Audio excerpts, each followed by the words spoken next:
Haleluya. Kita melanjutkan pengajaran orang pilihan ya. Kita sedang belajar Torah Bapa Yahweh. Kita sudah dan akan masuk ke dalam bilangan pasal ke-11 ya. Kita akan baca 1 sampai 9, tapi nanti saudara baca semua ya. Sampai ayat keberapa ini? Ayat ke-35. Supaya bisa lebih mengerti akan seluruh firman ya. Kita akan baca bilangan 11 ayat 1 sampai ke 9 ya. Nah, supaya bacaannya sama, kita baca sebagaimana tertulis di depan. Kita baca bersama 3, 4. Dan bangsa itu menjadi jahat ketika bersungut-sungut di tengah Yahweh. Dan Yahweh mendengar dan menyala murkanya. Lalu api Yahweh menyambar ke antara mereka dan melap di bagian ujung perkemahan itu. Dan orang-orang itu berseru-seru kepada Mose. Lalu Mose berdoa kepada Yahweh dan api itu padam. Maka dia menyebut nama tempat itu Tabera, karena api Yahweh membakar mereka. Dan para penghasut yang ada di tengah-tengah mereka didorong hawa nafsu rakus.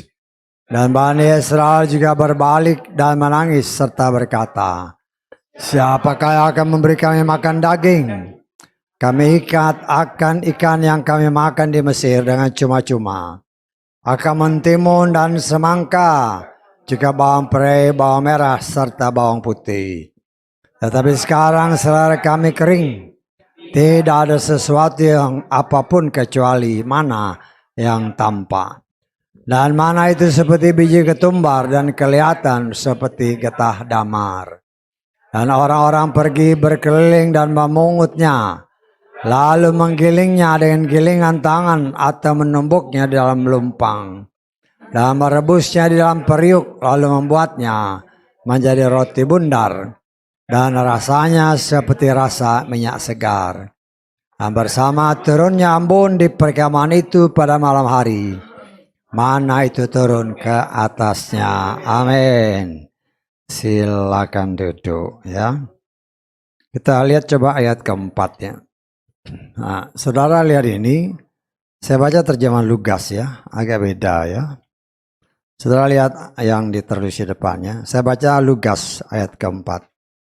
Orang-orang campuran yang ada bersama mereka terdorong oleh nafsu rakus.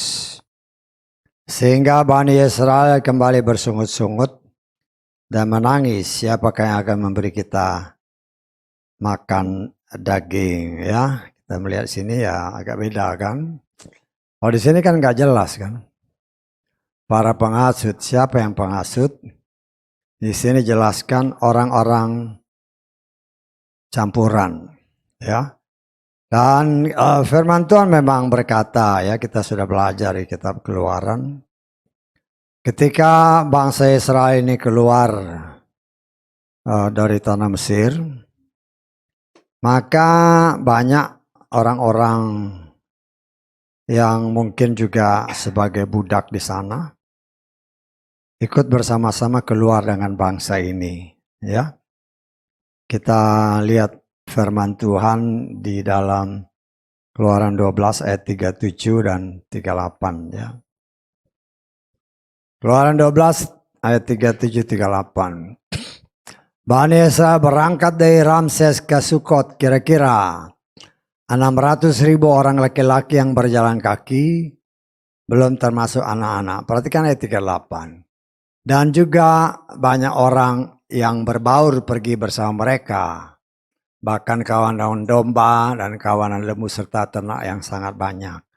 Ayat 38 ini saya baca terjemahan Lugas ya. Kita harus hati-hati ya, karena ini bisa mengacaukan pikiran. Karena ini semua ada artinya ya. Saudara baca ini 38, saya baca terjemahan Lugas. Orang asing pun banyak yang turut pergi bersama mereka, kan gak ada di sini. Ya, kan banyak orang yang berbaur, siapa? Padahal itulah orang-orang yang bikin kacau.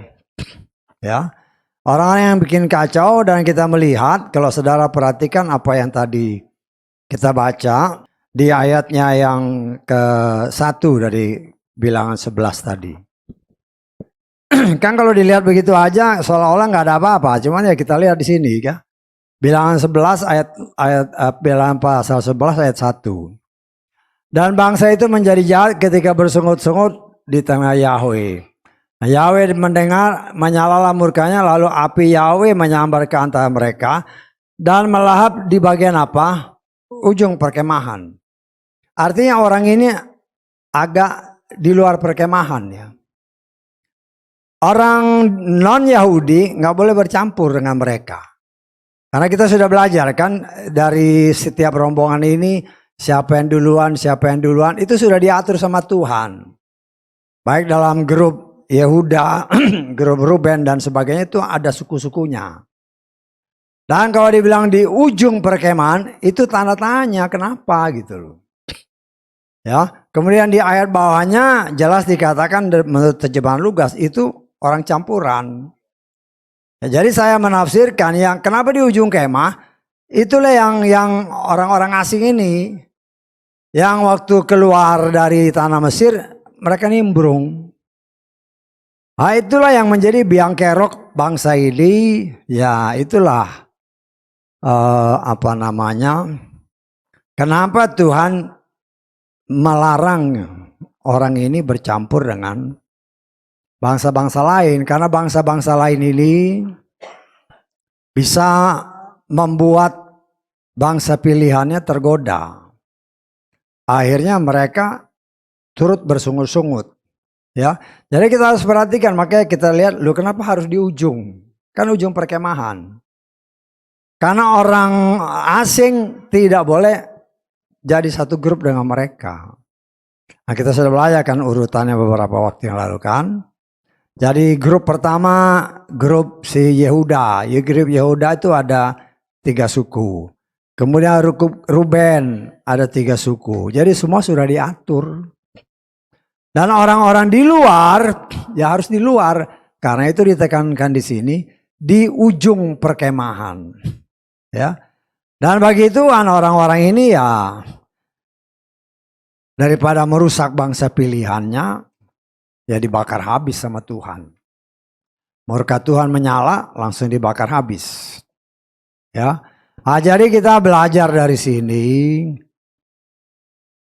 bahwa Tuhan itu sangat tegas ya.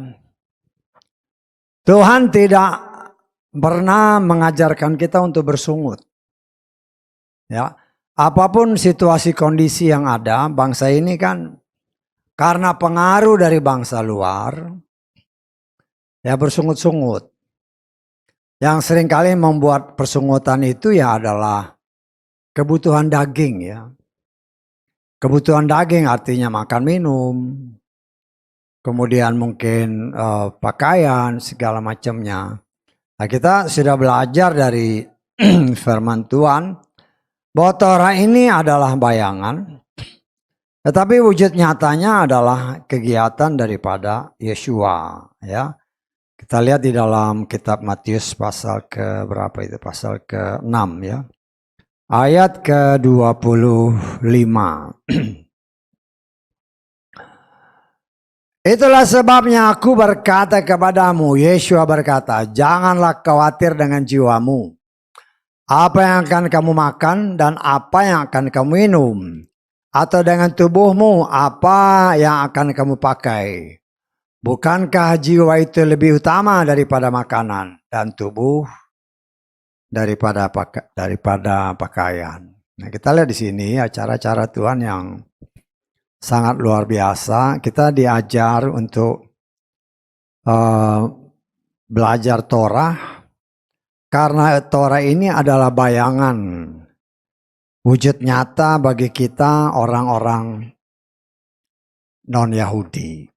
Ya, jelas dari ayat-ayat pembacaan yang kita baca tadi. Orang campuran ini artinya orang non-Yahudi.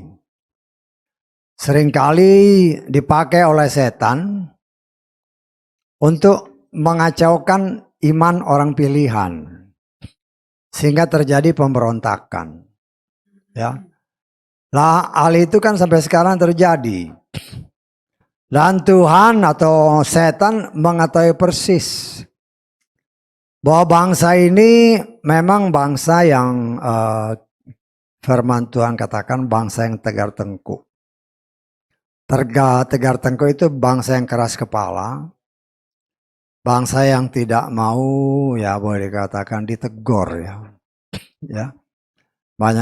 Banyak kali nggak mau menerima nasihat, termasuk nasihat dari Tuhan. Seringkali mereka tidak mau terima, ya. Tapi itulah gambaran-gambaran yang kita sedang pelajari. Apa gunanya bagi kita? Jelas dikatakan ya bahwa selama mereka ada di dalam perjalanan, karena kesalahan mereka sendiri, mereka harus berjalan dari tanah Mesir menuju ke tanah perjanjian. Sudah sampai tinggal nyeberang, tetapi mereka berontak. Dan karena mereka berontak, ya Tuhan menghukum mereka sehingga harus mutar-mutar, ya, mutar-mutar selama 40 tahun, ya. Tetapi kita mau lihat walaupun bangsa ini memang bangsa yang tegar tengkuk kata firman Tuhan, tapi bagi Bapak Yahweh mereka tetap anak-anaknya. Jadi walaupun Bapak Yahweh tidak mengizinkan mereka masuk ke tanah perjanjian karena ketidakpercayaan mereka, dan Tuhan membuat mereka mutar-mutar selama 40 tahun, Bapak Yahweh tetap memberikan, mencukupi kebutuhan mereka. Kebutuhannya ya makan minum. Itu yang paling utama, ya. Segala macam pakaian, segala macam kelengkapan-kelengkapannya kita sudah belajar bahwa, ya, pakaian itu dipakai, kasut itu dipakai selama 40 tahun gak rusak-rusak. Kan luar biasa. Ya kita sudah baca kan, kita ulang lagi, ulangan pasal berapa ini? Pasal ke-8 ayat ke-4. Pakaianmu tidaklah menjadi lapuk di tubuhmu, dan kakimu tidaklah menjadi bengkak selama 40 tahun. Jadi selama menjalani, ya dalam tanda kutip penghukuman yang dari Tuhan karena ketidakpercayaan mereka, karena begitu besar kasihnya kepada orang pilihannya, kepada anak sulungnya. Walaupun mereka berontak karena tidak percaya, Bapak Yahweh tetap menyertai anak sulungnya. Sehingga di dalam menjalani kehidupan selama 40 tahun, ya, keliling-keliling, ya kalau kita lihat petanya gitu, waduh keliling-keliling di situ-situ aja. Padang gurun, belantara, muter-muter aja, jalan. Tetapi Tuhan bilang sepatunya nggak rusak, pakaiannya nggak rusak. Ya, jadi ya itulah pemeliharaan Tuhan sangat sempurna. Mereka tidak pernah nanam gandum, tidak pernah menuai gandum. Tetapi Tuhan mencukupi kebutuhan mereka. Tuhan memberikan makanan roti dari sorga. Yang saya berani menafsirkan bahwa makanan ini gizinya sangat tinggi. Melebihi gizi makanan yang ditawarkan pada zaman sekarang kita ini. Ya kan makanan-makanan sekarang kan, umpamanya anak-anak ini kan, wah dicampur makanan ya macam-macam, B12, B13 segala macam-macam. Tapi tidak ada yang bisa mengalahkan gizi makanan yang Bapak Yahweh berikan kepada mereka. Ya, yang Bapak Yahweh berikan kepada mereka.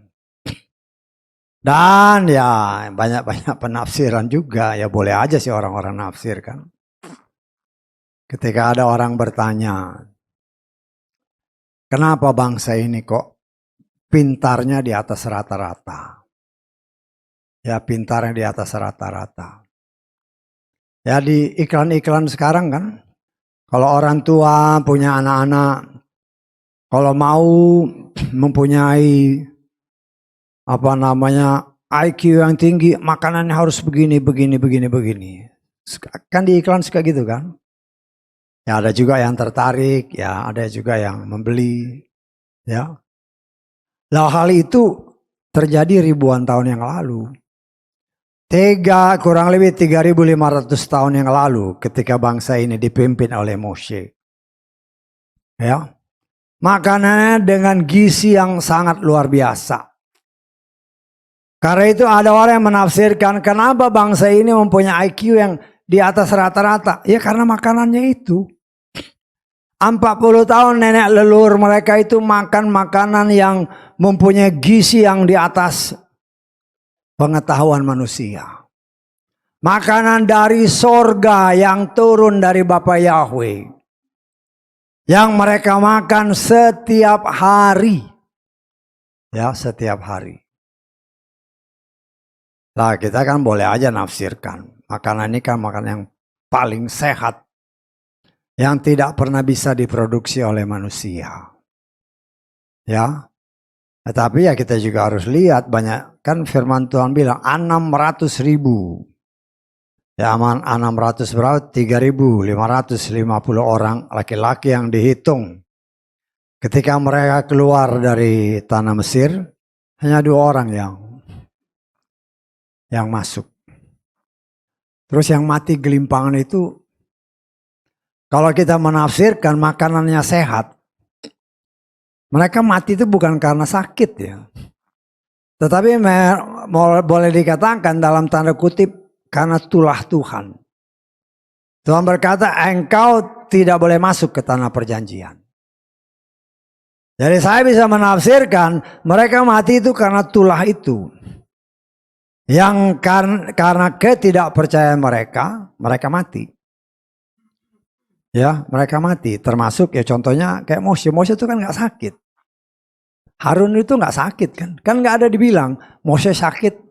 Lo umurnya 120 tahun dia naik ke gunung. Mati di gunung. Demikian juga Harun. Dan kita juga bisa menafsirkan bahwa semua orang yang 3.500 ya 48 orang. Ya, mereka mati di padang gurun itu ya karena tulah. Karena hukuman Tuhan. Karena ketidakpercayaan, bukan karena penyakit. Kenapa bukan penyakit? Karena Tuhan menyertai mereka. Siang malam kan disertai, dijagai. Firman Tuhan katakan sakit penyakit itu terjadi karena kesalahan sendiri, karena dosa. Loh mereka makanannya hanya mana? Makanan yang sangat bergizi. Tidak ada campuran dengan makanan yang lain. Sehingga mereka saya percaya tetap sehat segar. Tetapi walaupun tetap sehat segar, waktunya ya pulang-pulang karena tulah itu. Saya tangkap ya. Kita harus berpikir ya pikir yang positif lah. Karena nggak disebut pada sakit, nggak ada ayatnya. Ya contohnya Moshe kan, Moshe itu nggak sakit. Harun nggak sakit. Cuma ketika Harun Tuhan bilang kau naik bawa anakmu siapa Eliasar, karena kau akan mati di sana. Ya udah pas waktunya mati, langsung diganti sama anak ya berapa anak nomor 3 itu. Ya karena yang pertama kan Nadab dan Abihu sudah mati. Jadi Eliasar dan Itamar. Eliasar itu anak yang nomor 3. Sebagai pengganti Harun. Jadi ya kita atau saya menafsirkan. Ya mereka pada mati di padang gurun 600 lebih orang itu. Karena tulah. Karena hukuman Tuhan. Bukan karena sakit. Ya. Kita melihat sangat luar biasa. Ya. Itulah karakter manusia. Termasuk orang pilihan. Ya. Makan roti jelas-jelas dikatakan roti ini turun dari langit, dari sorga. Ya. Tetapi lama-lama bosan. makannya itu melulu. Ya, dikatakan oleh firman Tuhan kan dia itu seperti seperti ketumbar. Ya. Ketika seperti ketumbar warnanya seperti getah damar. Ya, tiap hari mereka harus keluar dan memungut. Kan kelihatannya enteng-enteng aja kan Kak. Tapi kita harus ada hikmat. Kalau mereka nggak keluar, mereka nggak makan. Saya tangkap. Intinya itu harus ditangkap. Saya ngajar saudara supaya ngerti. Kalau mereka nggak keluar dari kemah, mereka nggak akan dapat berkat. Karena makanan ini berdasarkan firman Tuhan, ya.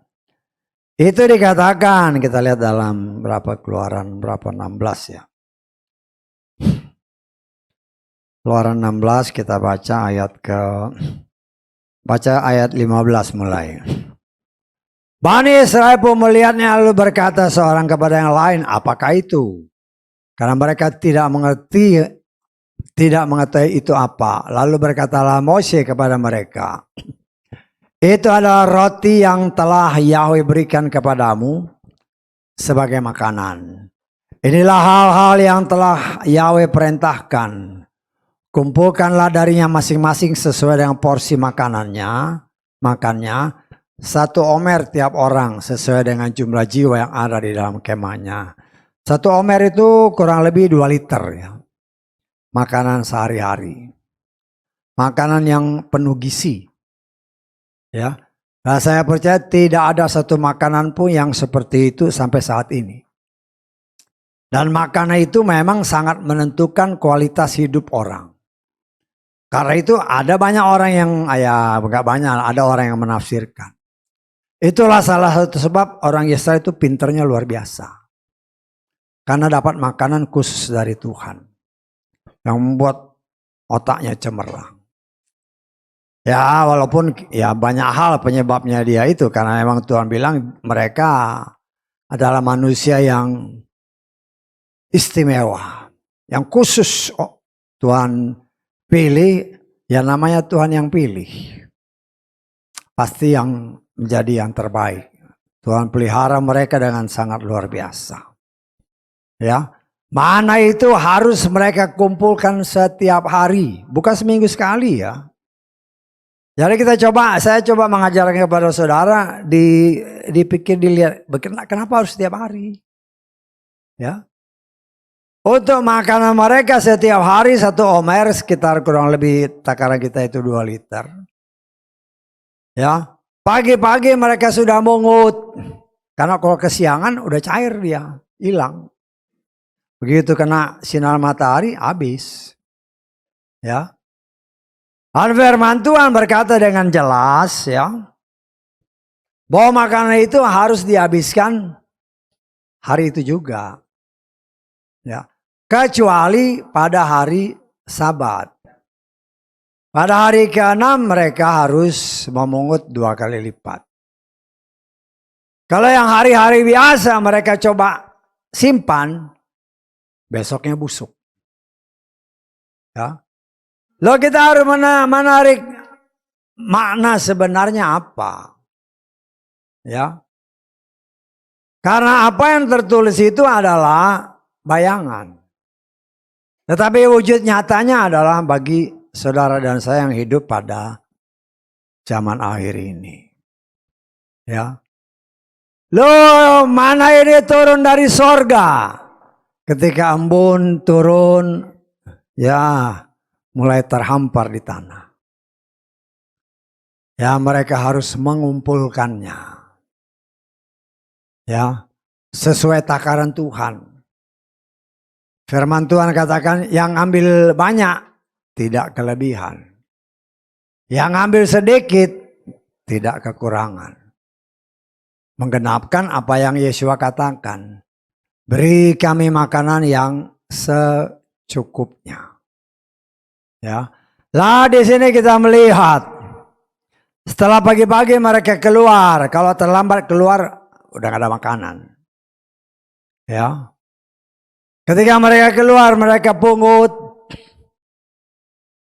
Kemudian dikatakan firman Tuhan tadi apa? Digiling, ditumbuk, dihalusin. Karena kayak kan dikatakan firman Tuhan, mana itu seperti biji ketumbar. Saudara tahu ketumbar ya? Ketumbar, kayak apa tuh? Yang kecil-kecil itu kan? Nah, kayak kelereng. Ya saya sih tahu, tapi saya nggak tahu tuh ya. Ada yang warna-warna coklat, ada yang warna putih, nggak tahu tuh yang mana tuh. Satu lada, satu ketumbar, kalau nggak salah bukan ya? Yang putih itu apa? Oh, lada. Kalau yang kecoklat-coklatan, nah, ya pokoknya begitulah. Saudara tahulah. Loh, tapi kalau berdasarkan dibilang dikatakan sini harus ditumbuk, berarti dia cukup keras. Saya tanggap. Digiling halus, baru dimasak. Ya. Lah di sinilah kita melihat, bukan aja ngambilnya, tetapi juga harus yang giling siapa? Ya orang yang ngambil kan, bukan disuruh orang. Ambil, dikumpulkan, ditumbuk sampai halus, baru dimasak, baru dimakan. Satu yang sangat luar biasa yang Tuhan siapkan. Menggenapkan semua apa yang pernah kita pelajari. Tuhan mau anak-anaknya juga kerja untuk makan. Enggak, kan untuk makan dia harus kerja. Ya. Lah itu mengalahkan teori-teori yang banyak diucapkan oleh mereka yang namanya pelayan Tuhan. Ya. Orang miskin kasih sekian persen, nggak ada ayatnya. Kelihatannya bagus, tapi itu salah ya. Jangan kita tambahi firman dan jangan dikurangi. Apalagi diajarin. Ya. Tetapi apa mungkin kita, karena saya dengar itu sesuatu yang salah. Saya harus berani nyatakan itu salah. Nggak ada ayatnya. Karena kita harus tahu ada tertulis orang kalau mau makan harus kerja. Loh ini rotinya turun dari sorga. Kalau mau makan harus digiling dulu. Dihalusin dulu, setelah halus baru dimasak. Baru dimakan. Artinya segala sesuatu kalau kita boleh tafsir atau saya tafsirkan. Firman Tuhan itu kalau kita mau praktekkan, kalau kita mau makan. Ya harus dimengerti benar-benar dulu. Baru dipraktekkan, jangan salah. Apalagi sekarang ini kan pengajaran macam-macam. Pengajaran macam-macam. Ya.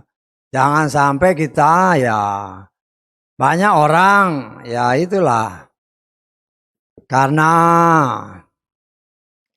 senang mendengarkan umpamanya orang-orang pelayan-pelayan yang top-top gitu kan atau dianggap top. Kenapa dianggap top? Ya ada juga orang yang menganggap, wow penuh dia. Kenapa? Suka bikin lelucon katanya. Lu kan banyak seperti itu. Banyak orang yang datang ibadah karena pelayan Tuhannya seperti pelawak. Sehingga seolah-olah bukan dihiburkan dengan firman Tuhan tetapi dengan lelucon yang tidak sebagaimana tertulis. Karena firman Tuhan katakan beribadahlah kepada Bapa Yahweh dengan hormat dan takut. Bukan dengan ketawa-ketawa. Tetapi kenyataan membuktikan banyak orang di tempat, katanya tempat ibadah, malah ketawa-ketawa. Loh kita harus sangat berhati-hati dengan hal seperti itu. Jangan sampai kita tanpa menyadari, kita mengecewakan Tuhan. Saudara bisa bayangkan kita percaya kan firman Tuhan katakan. Di mana 2-3 orang berkumpul demi namaku, dia hadir. Betul nggak? Kan itu firman. Betul nggak? Loh kalau dia hadir, bagaimana sikap kita? Ya. Nah kita harus benar-benar sangat berhati-hati. Jangan sampai kita ikut-ikutan orang-orang dunia. Ya. Jadi harus sangat berhati-hati. Ya. Kita harus tahu bahwa Tuhan setia kepada firman. Kita lihat Matius pasal keberapa ini? 18 ya. Ayat ke-20. Matius 18 ayat 20. Sebab di mana ada 2 atau 3 orang berkumpul dalam namaku, di sana aku hadir di tengah-tengah mereka. Ya. Artinya kalau orang beribadah seperti ini, kita mengamini walaupun kita tidak melihat dia, kecuali kalau Tuhan celikkan mata kita. Di sini penuh hadirat Tuhan. Malaikat surga memenuhi ruangan ini, kita nggak lihat. Loh, ketika kita sedang beribadah, kita memuja-muji dia, dia hadir. Loh, ketika dia hadir, kita kok ketawa-ketawa. Bukan ketawa karena firman, tetapi karena lelucon yang dibikin oleh si pelayan Tuhan. Apakah itu tidak melecehkan Tuhan? Ya, kalau mau lelucon ya setelah ibadah, kalau lelucon ya boleh. Karena kita harus berhati-hati, firman Tuhan itu serius. Tuhan serius untuk menyelamatkan saudara dan saya. Ya. Lah kita melihat di sini cara Tuhan yang sangat luar biasa di tengah umat pilihannya. Ya. Walaupun jelas bangsa ini memberontak, tetapi Tuhan tetap memelihara mereka dengan sangat luar biasa. Ya, dengan sangat luar biasa dia pelihara. Ya, memang kita bisa melihat di sini ya, kalau kita mau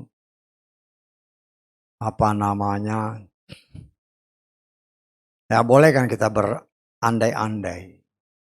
Saya tidak melihat satu ayat pun yang menyatakan, kecuali Mose, ya, bahwa bangsa ini menyesal menggerong-gerong di bawah kaki Tuhan, minta ampun sama Tuhan dengan sungguh-sungguh supaya mereka diizinkan masuk ke tanah Kanaan.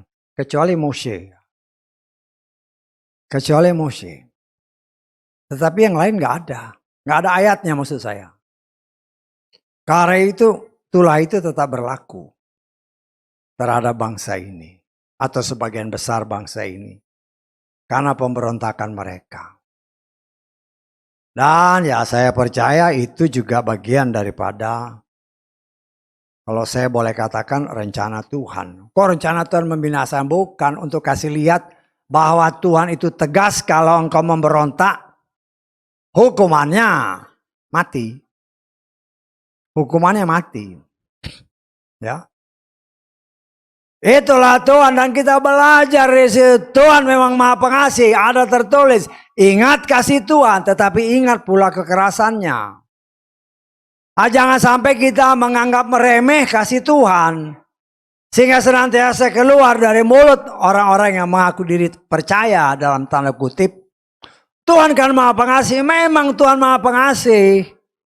Tetapi ingat, jangan meremehkan, jangan menganggap enteng. Kita baca Roma pasal keberapa ini? 11.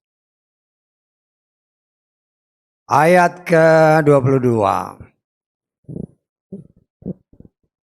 Oleh karena itu perhatikanlah kebaikan dan kekerasan Elohim. Kekerasan terhadap mereka yang memang telah jatuh, sebaliknya. Kebaikan terhadap engkau jika engkau tetap tinggal dalam kebaikan. Kalau tidak, engkau pun akan dipotong. Kita baca terjemahan LAI. Sebab itu perhatikanlah kemurahan Tuhan dan juga tindakannya yang keras, yaitu tindakan yang keras atas orang-orang yang telah jatuh, tetapi kemurahannya atas kamu, asalkan kamu tetap dalam kemurahannya. Jika tidak, kamu pun akan dipotong juga. Ya, Tuhan itu nggak bisa kita permainkan. Ya, karena Tuhan tahu isi hati kita. Tuhan itu tegas, memang Tuhan itu kasih, tapi jangan main-main dengan kasih Tuhan. Dia mengasihi kita dan wujud kasihnya, dia sendiri perlu datang sebagai manusia berkorban untuk menyelamatkan saudara dan saya. Lah pengorbanan itu harus sungguh-sungguh kita mengerti. Dan supaya kita jangan mengabaikan pengorbanan yang Tuhan berikan untuk keselamatan kita. Kita harus mengerti bahwa tidak semua orang ya. Tidak semua orang itu ya mau asal berkorban, gak bisa. Tetapi Tuhan yang saudara dan saya percaya ya. Karena begitu besar kasih Tuhan kan di dalam Yohanes kan. Pasal keberapa tuh? Yohanes pasal apa enggak tuh? Pasal ke-3 ayat keberapa? Ayat ke-16. Coba kita lihat. Sebab Elohim demikian mengasihi dunia ini, sehingga dia mengaruniakan putranya yang tunggal, supaya setiap orang yang percaya kepadanya tidak akan binasa, melainkan dapat memperoleh hidup kekal. Nah, ayat-ayat firman ini pun banyak juga disalah mengertikan oleh banyak orang, termasuk juga orang-orang yang menamakan diri orang percaya. Kan Tuhan Maha Kasih. Ya Tuhan memang Maha Kasih. Tetapi kalau engkau main-main dengan kasih Tuhan, berdasarkan ayat yang kita baca tadi, akan dipotong. Kalau kita mengasihi dia, kita percaya dia. Kalau engkau mengasihi aku, kata Yesua dalam Yohanes 14 ayat ke berapa, ayat ke-15. Kalau engkau mengasihi aku, kata Yohanes 14 ayat 15. Lakukanlah semua perintahku. Kita baca ya. Jika kamu mengasihi aku, peliharalah perintah-perintahku. Perintah yang mana? Ya semua. Dari Kejadian sampai Wahyu itu semua tertulis. Dan itu ditulis bukan asal ditulis, tetapi untuk bukan saja kita mengerti, tapi kita praktekkan dengan sungguh-sungguh. Ya.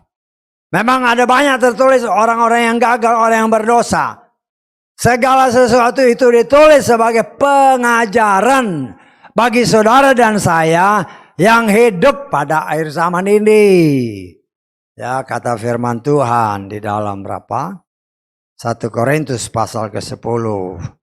Kita lihat ayat ke-10 dan 11. Janganlah pula bersungut-sungut sama seperti beberapa orang. Dari mereka juga telah bersungut-sungut. Dan mereka telah binasa oleh si pembinasa. Perhatikan. Dan semua contoh ini telah terjadi kepada orang-orang itu. Dan telah dituliskan. Kenapa? Sebagai peringatan bagi kita yang untuk siapa akhir zaman telah tiba. Jadi semua itu yang baik, yang tidak baik, yang setia, yang tidak setia, ditulis semua sebagai contoh bagi saudara dan saya yang hidup pada akhir zaman. Bersungut-sungut itulah yang memang menjadi salah satu karakter manusia. Karakter manusia yang diwariskan dari si jahat. Orang bersungut itu kan karena jiwanya. Karena itu saya katakan, baptisan api itu baptisan jiwa, baptisan seumur hidup. Ya, itu dari 3 baptisan itu hanya baptisan jiwa itu yang seumur hidup. Baptisan api, baptisan firman, dibersihkan terus menerus. Sepanjang perjalanan 40 tahun bangsa Israel. Walaupun secara kebutuhan jasmani, makanan, minuman cukup. Tetapi karena ada si jahat di dalamnya. Yaitu orang-orang yang bukan termasuk orang pilihan. Atau bukan termasuk anak-anak sulung. Tapi ada di sana. Dan Tuhan izinkan mereka di sana. Kenapa? Nah itu kan harus jadi pertanyaan. Ya. Karena Tuhan juga sedang menguji. Melalui orang-orang ini. Apakah orang pilihannya lebih dengar suara Tuhan, apa lebih dengar suara setan melalui orang-orang ini? Ya, Tuhan memang ya kalau kita boleh katakan karena pemberontakan Tuhan izinkan mereka keliling-keliling 40 tahun. Supaya apa? Mereka berontak karena sombong, karena tidak percaya. Karena selama 40 tahun Tuhan rendahkan mereka serendah-rendahnya. Bahkan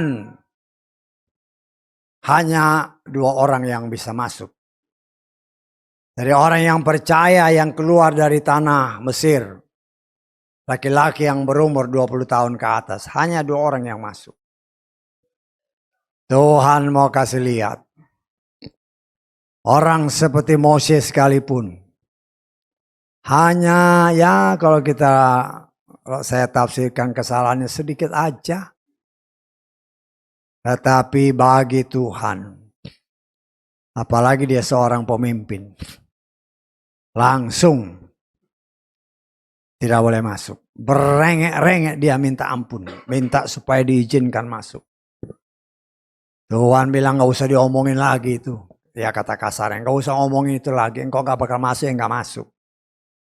Tapi kemurahan Tuhan sebelum dia diambil oleh Tuhan. Tuhan kasih lihat. Naik ke gunung, kasih lihat semua. Sangat luar biasa ya, walaupun kita naik di atas gunung, katakanlah gunung itu cukup tinggi. Ya. Untuk melihat tanah yang dijanjikan. Merasakan firman Tuhan kepada leluhur mereka yaitu Bapak Abraham.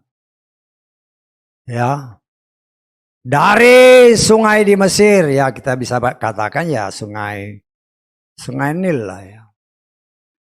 Sampai ke sungai Efrat. Ngelihatnya dari padang pasir itu di mana Gunung Nebo kalau saya nggak salah. Kok bisa kelihatan? Kalau Tuhan nggak celikan matanya nggak bisa kelihatan. Karena pandangan mata kita kan terbatas. Apalagi lengkungan dunia begini ya nggak bisa kelihatan. Ya kita lihat di dalam Kejadian 15. Ayat ke 18. Pada hari itulah Yahweh telah membuat sebuah perjanjian dengan Abraham dengan berfirman. Aku telah memberikan negeri ini kepada benihmu. Mulai dari sungai Mesir sampai ke sungai besar. Yakni sungai Efrat. Jadi ya kita melihat ya banyak penafsiran sih. Saudara tahu apa bendera Israel? Saya bisa ngebayang-bayangnya. Kan lambangnya segitiga, 2 segitiga terbalik ya. Bintang Daud. Terus ada garis gitu kan. Biru, 2. Atas, bawah, baru ada bintang Daud itu. Salah satu penafsirannya ini. 2 sungai besar. Salah satu penafsirannya. Walaupun ada yang menafsirkan itu melambangkan talit. Saya agak ragu-ragu kalau itu talit. Memang talit warnanya biru. Ya, tetapi itu rumbai-rumbai, jumbai-jumbai. Tapi kalau itu dilambangkan sebagai sungai, ya kan biru gitu kan, biru. Bisa ya saya lebih masuk akal lambang dari 2 sungai ini. Terus bintangnya kan segitiga terbalik ya. 2 segitiga, 1 begini. Kan 1 begini kan. 1 lagi terbalik kan. Salah satu penafsirannya, ya saya pernah baca tapi udah lama. Ketika bangsa Yesaya mau keluar dari tanah Mesir. Taruh darah di ambang atas. Sama di tiang. Jadi lambangnya gimana? Gini kan, betul nggak? Kan ambang atas sama bawah. Ini segitiga begini kan? Terus yang terbalik gimana? Yeshua disalib. Salib gini kan? Tangan sama kaki. Ya, namanya penafsiran ya boleh aja. Ya. Nah, itulah kita melihat cara Tuhan. Memang bangsa ini bangsa spesial, banyak orang yang ya berbagai macam dalil-dalil untuk apa namanya menggambarkan bangsa yang luar biasa ini. Ya. Nah, kita mau ucap syukur. Memang bangsa ini adalah bangsa pilihan Tuhan, anak sulung. Yang merupakan gambaran yang harus menjadi gambaran pengajaran bagi saudara dan saya. Karena mereka ini merupakan bayangan yang wujud nyatanya adalah kehidupan saudara dan saya saat ini.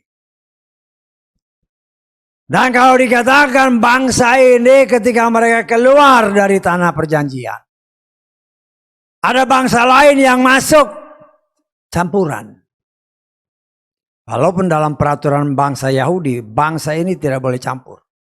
Jadi saya menafsirkan mereka ini ada di luar perkemahan. Contoh salah satunya juga kalau saudara baca tentang Rahab. Rahab ketika mereka masuk ke tanah Jericho. Ya, karena Rahab ini dipakai Tuhan untuk menjadi penolong pengintai tentara Israel. Kemudian ketika bangsa Israel menyerbu Jericho ditaklukkan. Rahab ini diambil tetapi ditaruh di perkemahan bagian luar. Walaupun salah satu penafsiran, bukan penafsiran bahkan tertulis. Rahab ini memang akhirnya kawin dengan salah seorang bangsa Israel. Dan bahkan dia merupakan bagian daripada jalur ya dari orang yang silsilah Yeshua. Nah, kita lihat dari Matius 1 ayat ke-5. Supaya bayangan aja, supaya ngerti ya.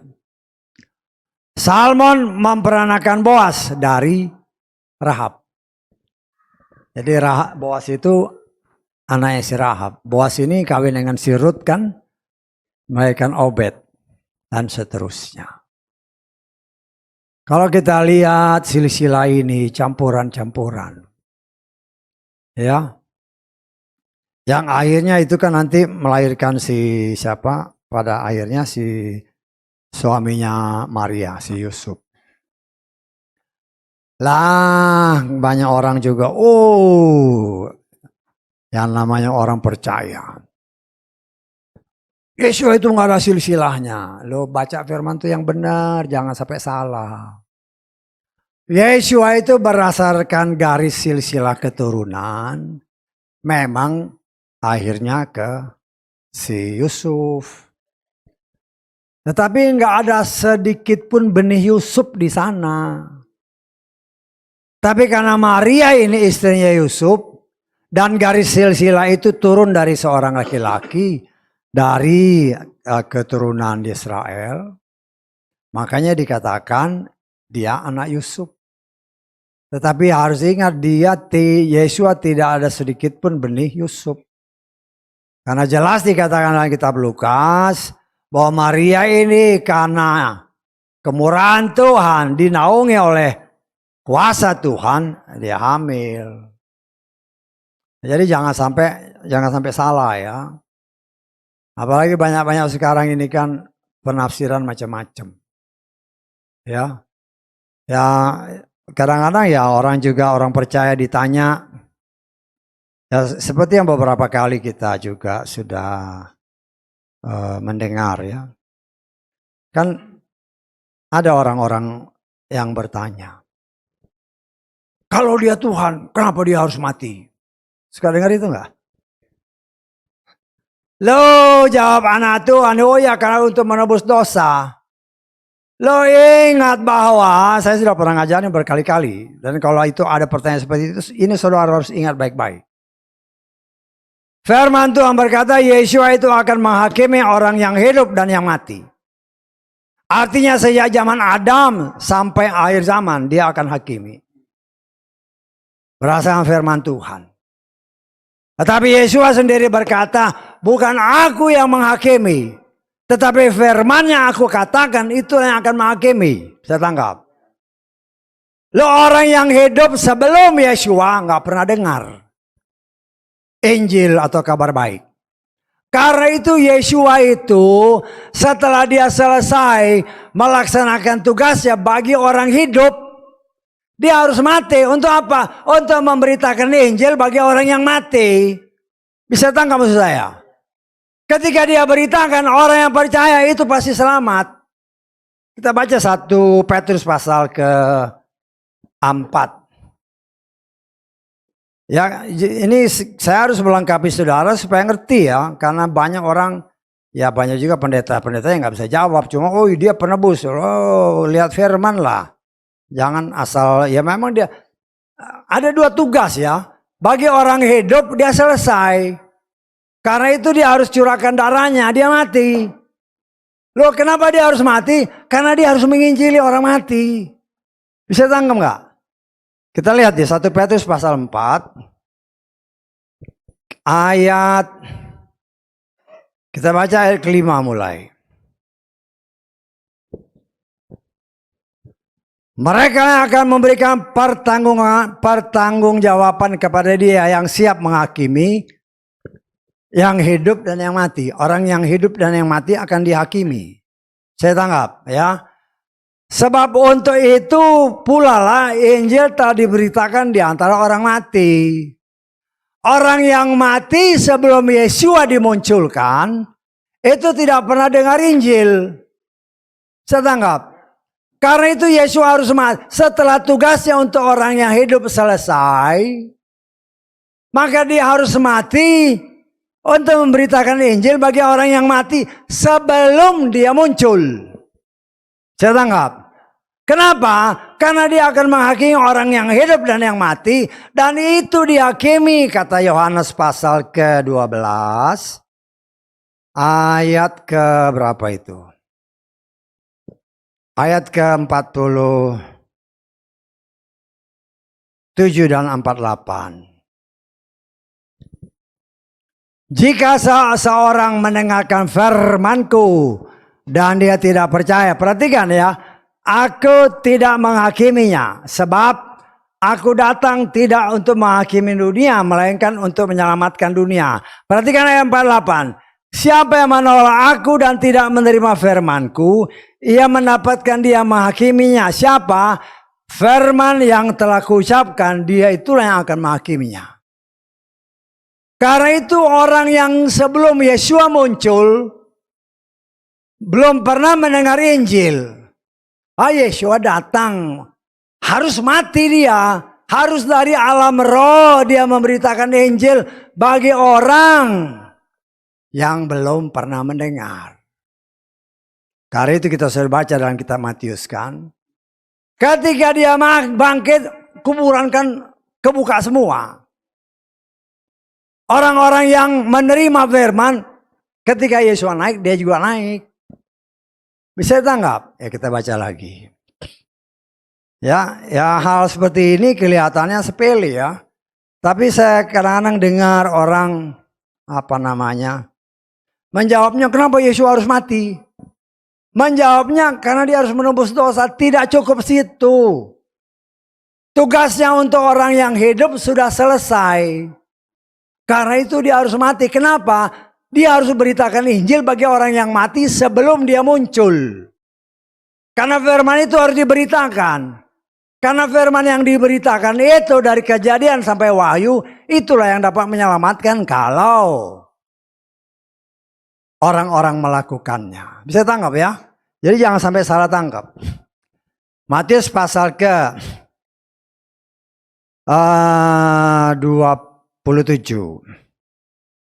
Kita baca ayat 51 mulai.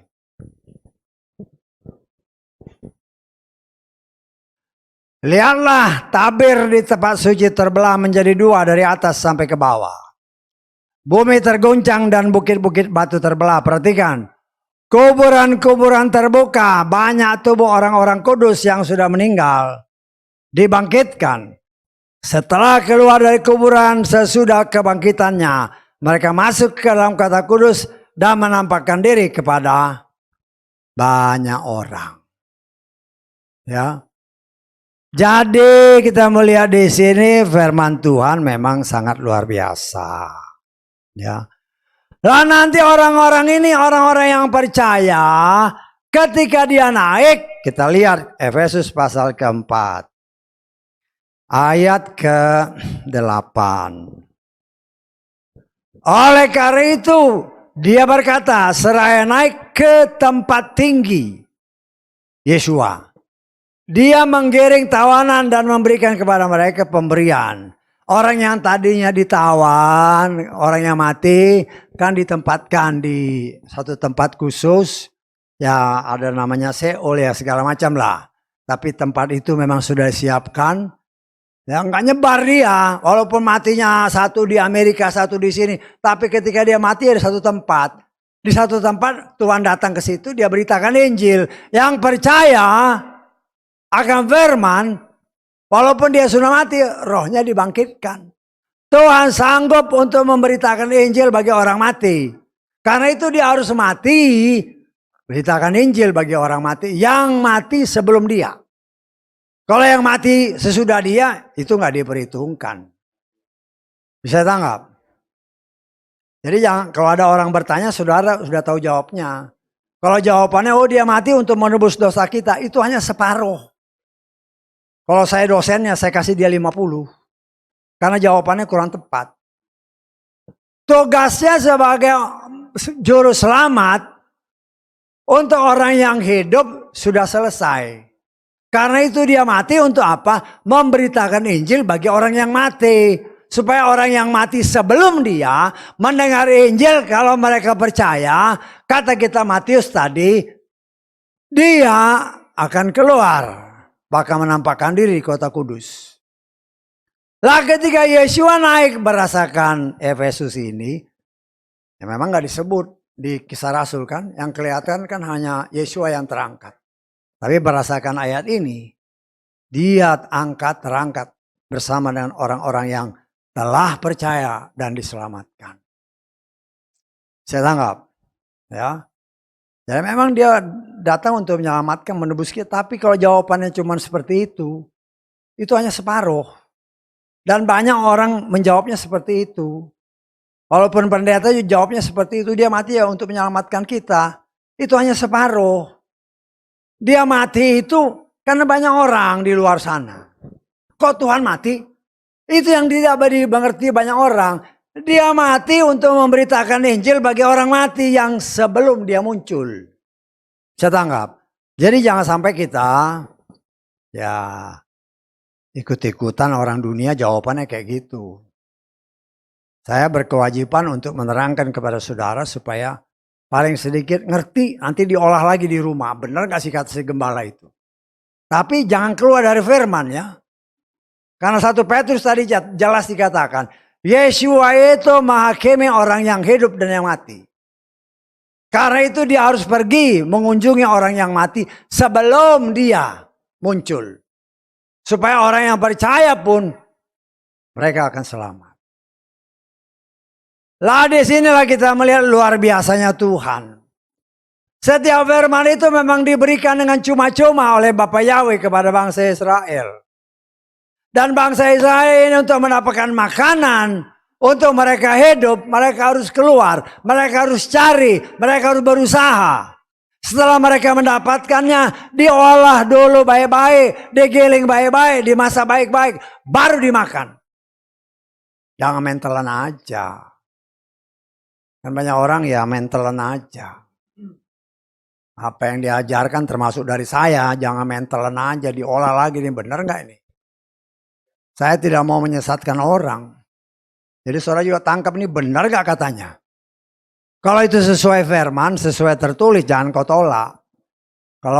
Kalau itu sesuai firman terus kau tolak, engkau bukan menolak saya, tetapi menolak firman. Ya. Dan bisa ditanya kan, Kan setiap hari Minggu habis ibadah, bisa tanya, Pak tadi kemarin tuh kayaknya salah itu. Loh mungkin kurang jelas kan? Ya bisa dijelasin. Karena kita kan punya waktu-waktu yang terbatas. Saya mempunyai kewajiban dari 5 jawatan ini paling sedikit sebagai gembala, sebagai pengajar. Nah kita sudah belajar kata Yakobus pasal 3 ayat 1. Jangan semua orang jadi pengajar, hukumannya lipat kali ganda.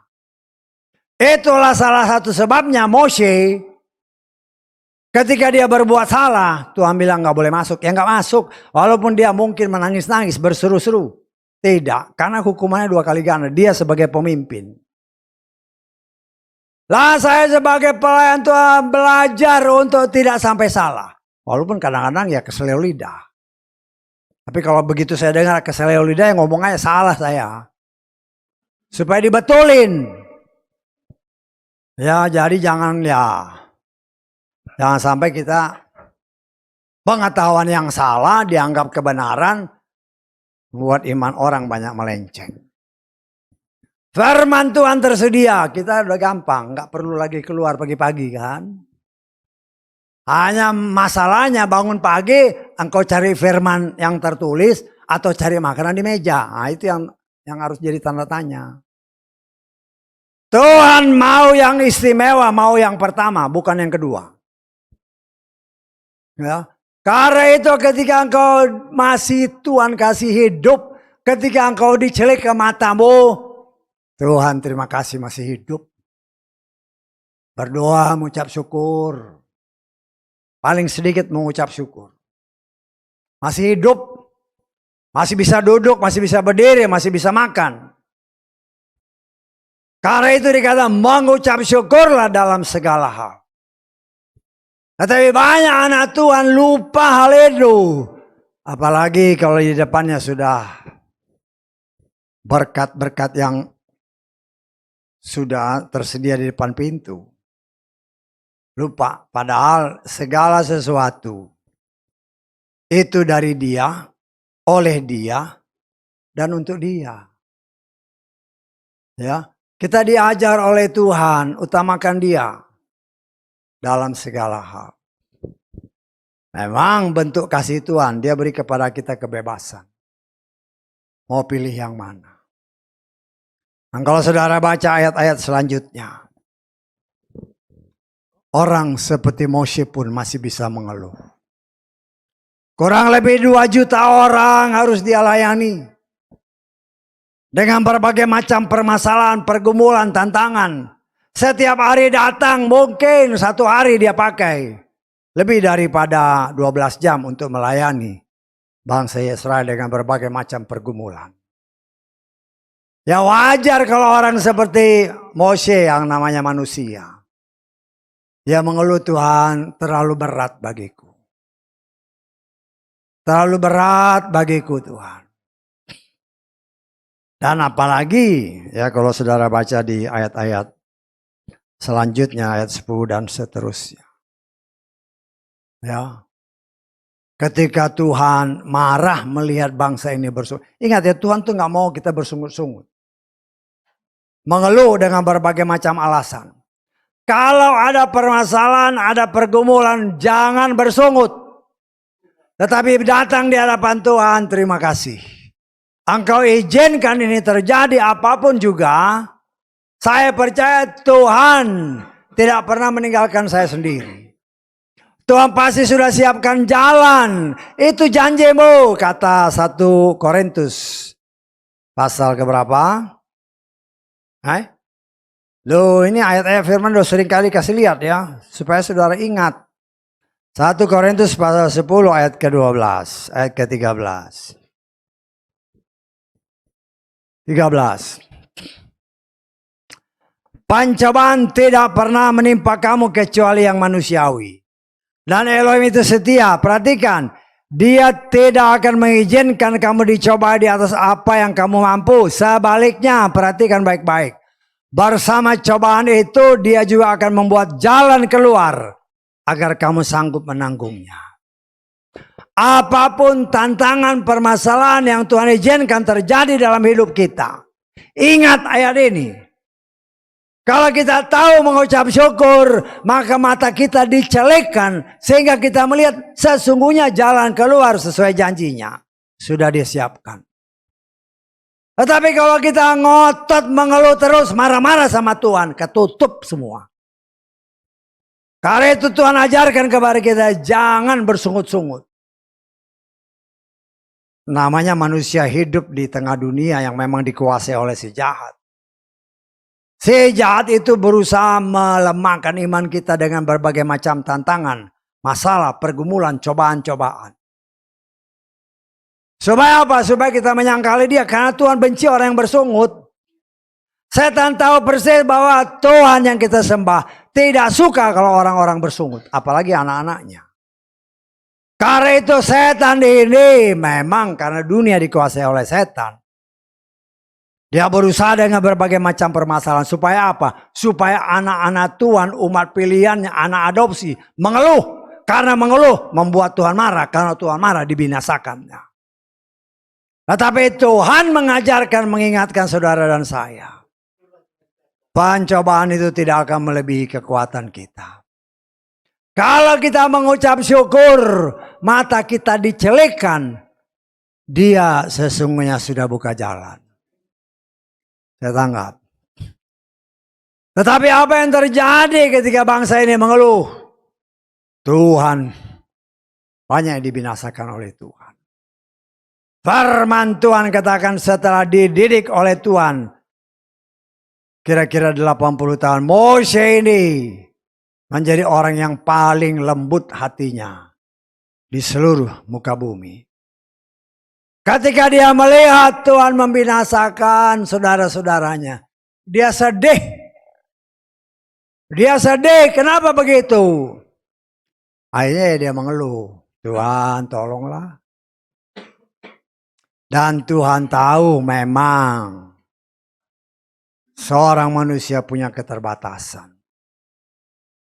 Perintah Tuhan kepada Mose, kumpulkan 70 orang tua-tua yang engkau kenal. Untuk bisa membantumu untuk melayani bangsa Israel yang kurang lebih berapa? Kurang lebih 2 juta orang. Ya. Nah, kita sudah sering kali belajar kan kenapa 70. Kita lihat di dalam 70 ini sering dipakai ya. Kita lihat Kejadian pasal ke 46. Kita baca mulai ayat 26 dan 27. Semua jiwa yang datang bersama Yakub di Mesir, yang keluar dari kantong benihnya di luar dari para istri anak-anak Yakub, seluruhnya ada 66 jiwa. Anak-anak Yusuf yang lahir baginya di Mesir ada 2 jiwa. Perhatikan. Seluruh isi keluarga Yakub yang datang di Mesir ada 70 jiwa. Jadi orang Israel yang masuk ke tanah Mesir bersama dengan Yakub berjumlah 70 jiwa. Dan inilah yang seringkali dipakai oleh Tuhan, angka 70, 70, 70. Ya, kita lihat lagi dalam Ulangan pasal ke-10. Ayat ke-22. Ulangan 10:22. Leluhurmu pergi turun ke Mesir dengan 70 orang. Tetapi sekarang Yahweh Elohimmu telah membuat engkau seperti bintang-bintang di langit karena bertambah banyak. Jadi angka 70 ini seringkali dipakai Tuhan. 7 melambangkan angka sempurna. 70 ya. Tapi juga ada orang ya, kita sudah belajar 70 tahun nubuatan Yeremia untuk bangsa Yehuda, bangsa Israel. Dihukum Tuhan, dijajah oleh si Nebukadnezar selama 70 tahun. Dan itu berbeda dengan 70 minggu Daniel ya. Ada orang 70 tahun Yeremia, 70 tahun Yeremia itu untuk pembebasan atau bangsa Yesaya dijajah oleh Nebukadnezar. Tetapi 70 minggu Daniel itu untuk menyingkapkan rahasia akhir zaman. Itu nggak sama. Ya, kita lihat di dalam Yeremia 25. Kita baca aja ayat ke 11 dan 12. Maka segenap negeri ini akan menjadi sebuah reruntuhan dan kengerian. Bangsa-bangsa ini akan melayani Raja Babylon selama 70 tahun. Dan akan terjadi ketika 70 tahun telah genap, aku akan menghukum Raja Babylon dan bangsa itu dan negeri orang Kasdim atas kesalahan mereka, firman Yahweh, dan aku akan menjadikannya reruntuhan selamanya. Ini janji Tuhan kepada si Abraham. Bangsa manapun yang menganiaya bangsa Israel pasti dihukum. Setelah Babylon kan Media Persia. Dan seterusnya kita sudah belajar dalam kitab Daniel. Ada orang, kitab Daniel sama kitab Yeremia 70 tahun ini tidak sama dengan 70 minggu Daniel. Beda, kita sudah belajar 70 minggu Daniel. Nah, angka 70 yang Tuhan pilih, Tuhan katakan kepada Moses, pilih 70 tua-tua. Yang kau kenal baik, yang mempunyai hikmat luar biasa. Orang ini setelah dipilih, disuruh berkumpul dan Tuhan berfirman. Roh yang selama ini diberikan hanya kepada Mose. Diambil Tuhan, diberikan juga kepada 70 tua-tua yang lain. Kita lihat dalam Bilangan 11 ayat 17. Lalu aku akan turun dan berbicara denganmu di sana. Aku akan mengambil dari roh yang ada padamu. Dan aku akan menaruh roh itu di atas mereka. Nah, mereka akan memikul beban bangsa itu bersama-sama engkau. Sehingga engkau tidak memikulnya seorang diri. Kita lengkap ayat 25. Ayat 25. Dan turunlah Yahweh dalam awan dan berfirman kepadanya. Dan dia memisahkan sebagian dari roh yang ada padanya. Dan memberikannya kepada ke-70 orang tua-tua itu. Dan terjadilah ketika roh itu hinggap di atas mereka. Maka mereka bernubuat tetapi tidak berlanjut. Tapi jangan pikirannya macam-macam ya. Macam-macam maksudnya begini. Berarti roh Tuhan ada 70, bagaimana sih? Ya, jadi jangan sampai kita mengartikan Tuhan itu maha kuasa. Memang ada tertulis, kita lihat dalam Wahyu pasal ke berapa ini. Pasal keempat ayat kelima. Bilangan-bilangan itu seringkali menyatakan bilangan yang sempurna. Dan dari tata itu keluar kilat dan guntur dan suara-suara. Perhatikan. Dan 7 lampu api yang dinyalakan di hadapan tata itu. Itulah ke-7 roh Elohim. Bukan berarti roh Tuhan itu cuma 7. 7 itu angka yang sempurna. Di dalam kita ini, manusia ini hidup karena ada roh Tuhan. Saya tangkap. Lo cuma manusia ini berapa? Sekarang kan hampir 8 miliar. Oh kok gitu rohnya ada 8 miliar. Oh jangan pikir yang salah. Tuhan itu maha kuasa dan dunia ini, alam semesta ini dikuasai oleh dia. Tuhan itu roh.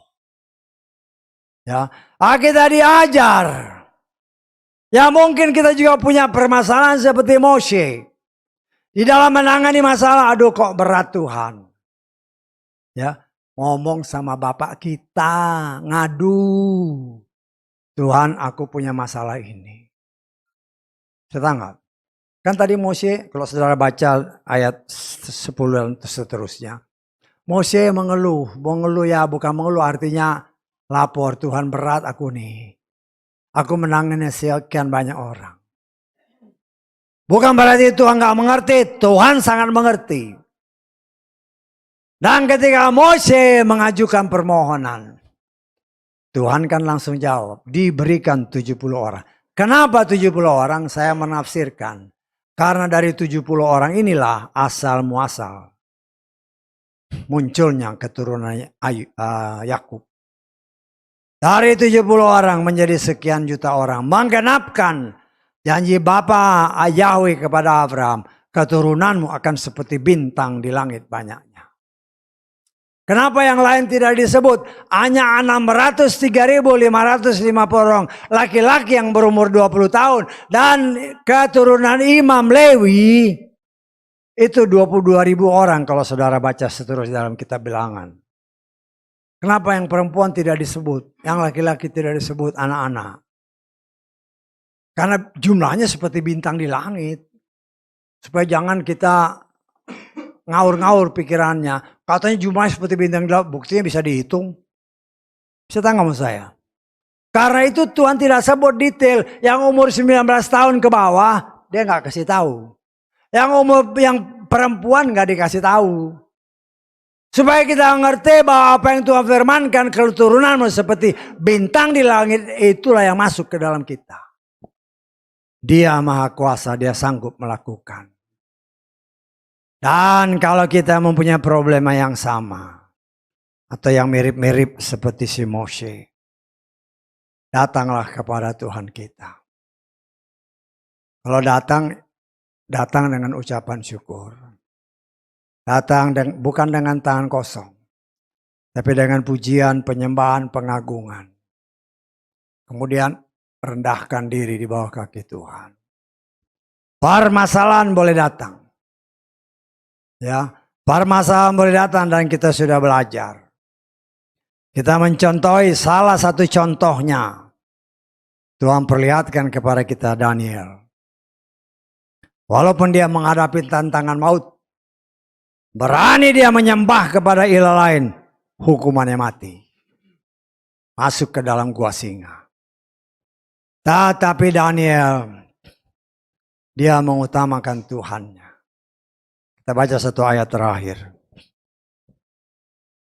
Kita sudah baca ya, kita baca lagi. Daniel pasal ke-6. Ayat ke-10.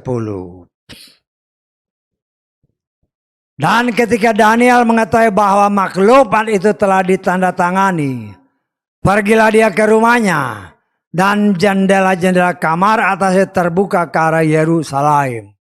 Dia bersujud 3 kali sehari, berdoa dan memuji di hadapan Elohimnya, sebagaimana dia melakukannya sebelumnya.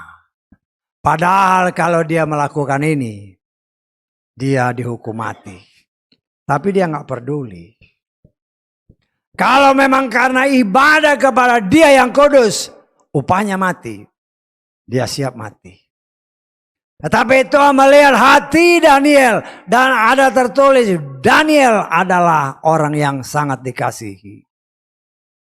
Dan Tuhan kasih tunjuk apa yang dikatakan Mikael, malaikat yang Tuhan utus untuk berbicara kepada Daniel.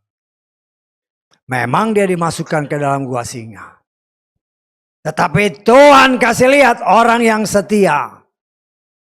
Sampai akhir, dalam tanda kutip, sampai mati. Artinya siap mati. Tidak ada ayatnya yang mengatakan Daniel berontak. Ya, dia ditangkap, dia dimasukkan ke gua singa. Dia tidak ada ayat yang menyatakan. Dia menangis, dia minta ampun, tidak ada. Dia diam. Dalam kediamannya Tuhan bekerja. Ya, Tuhan menutup mulut singa-singa itu. Sehingga tidak ada reaksi singa untuk memakan si Daniel. Kenapa? Ya, kalau singa ini mencium bau daging, pasti dimakan. Tapi singa-singa ini enggak mencium bau daging. Sehingga mulutnya ketutup aja. Nah, setelah besoknya Raja Darius kalau saya nggak salah, ya, di sana dikatakan Raja Darius ini memang sangat mengasihi Daniel karena hikmat yang luar biasa. Setelah dia tahu bahwa Daniel hidup, maka para lawannya menjadi pengganti tempat masuk ke dalam gua singa. Firman Tuhan kata baru ada di mulut gua. sudah dicaplok, dagingnya sangat menggiurkan bagi singa-singa. Singa berbicara, ada tertulis, setan mengaum bagaikan singa yang lapar.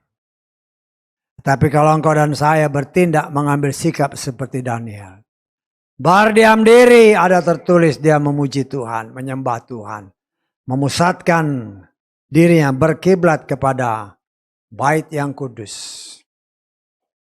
Maka Tuhan yang melihat anak yang setia. Sebagaimana 1 Korintus tadi, pasal 10. Tuhan tahu untuk menolong anak-anaknya. Nah, semua itu jadi contoh bagi kita. Ya, karena itu makanlah firman. Firman memang tersedia. Kan ayat-ayat tadi kan. Tapi jangan main caplok aja. Digiling halus, dimeditasi, diobservasi, baru dipraktekkan. Sehingga hidup kita ini semakin hari semakin disempurnakan. Ya, beberapa waktu ini ya sebagai ayat-ayat terakhir.